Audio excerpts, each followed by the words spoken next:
নমস্কার বন্ধুরা, আপনারা দেখছেন নিউজ নদিয়া ইউটিউব চ্যানেল। সেখানে জানিয়েছেন যেহেতু গ্রুপ সি এবং গ্রুপ ডি কে যোগ দিতে বারণ করা হয়েছে সুপ্রিম কোর্টের তরফে, মুখ্যমন্ত্রী ঘোষণা করেছেন যে 25,000 টাকা গ্রুপ সি কে এবং 20,000 টাকা গ্রুপ ডি কে দিতে দেওয়া হবে রাজ্য সরকারের তরফে। এই বিষয়টা নিয়ে কি মন্তব্য? দেখুন, সুপ্রিম কোর্টের রায় যেখানে আছে সেক্ষেত্রে গ্রুপ সি গ্রুপ ডি কে এই রকমের ভাতা উনি দিচ্ছেন, সেটা আমার মনে হয় আগামী দিনে আবার আইনি জটিলতার কোনো কারণ না হয়ে যায়। যদি ভাতা দিতে হয় সুপ্রিম কোর্টের সাথে কথা বলে দেওয়া উচিত। এবং তার থেকেও বড় কথা যে এদের অনেকের বিরুদ্ধে অভিযোগ আছে, তারা অবৈধ, সবাই নয় কিন্তু অনেকে অবৈধ। তো অবৈধ লোকেদেরকে যদি টাকা দিতে হয় উনি দলের অ্যাকাউন্ট থেকে দিন। রাজ্য সরকারের টাকা মানে তো ট্যাক্সের টাকা, ওনার পৈতৃক সম্পত্তি তো নয়। তাহলে সেই টাকা দেওয়ার ব্যবস্থা কেন করছে? তৃণমূল কংগ্রেসের অনেক ফান্ড তো, অনেক কয়লা চুরির পয়সা আছে, গরু পাচারের পয়সা আছে, সেই টাকা থেকে দিতে বলুন। আচ্ছা, আরেকটা সেটা হচ্ছে একটা হচ্ছে ইন্ডাস্ট্রিটি নিয়ে, যেটা নিয়ে এখন দুই দেশের মধ্যে একটা হিট আপ চলছে যে ভারত পাকিস্তানের মধ্যে। সেখানে বাংলাদেশের পিপিপি পার্টির যে রয়েছে বিলাওয়াল ভুট্টো প্রধান, তিনি বলেছেন যে ইন্ডাস্ট্রিটি যদি ইম্পোজ করে ইন্ডিয়া, যদি জল বন্ধ করে, তাহলে সিন্ধু নদী দিয়ে আর জল নয় রক্ত বইবে। দেখুন, বাচ্চা ছেলে, বাপ ঠাকুরদা পলিটিক্স করতে বলে পলিটিক্সে এসছে, এদের কোনো অভিজ্ঞতা নেই। ব্লেড দিয়ে হাত কাটলে বাবা মা করে চিৎকার করে পালাবে, নাক দিয়ে দুধ পড়ছে কেন? তার বড় বড় কথা। আগে যুদ্ধ কি হয় বুঝুক, রক্ত কাকে বলে বুঝুক, তারপরে বুঝতে পারবে।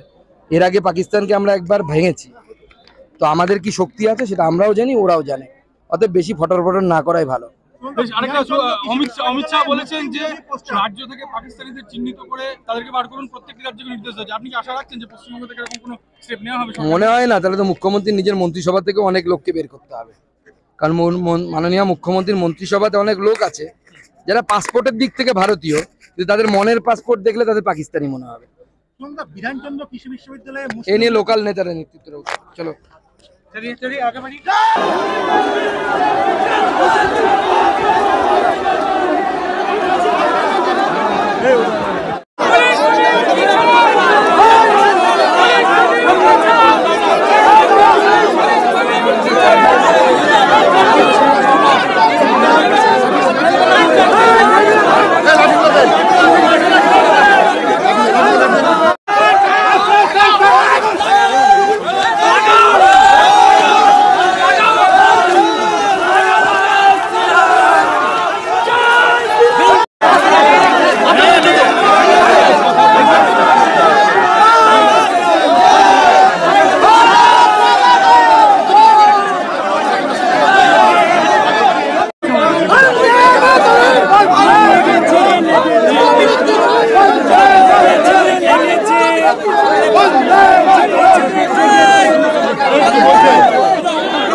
মৌলবাদীদের তারা খেয়ে পেট্রোল পাম্পে লুকাচ্ছ কেন?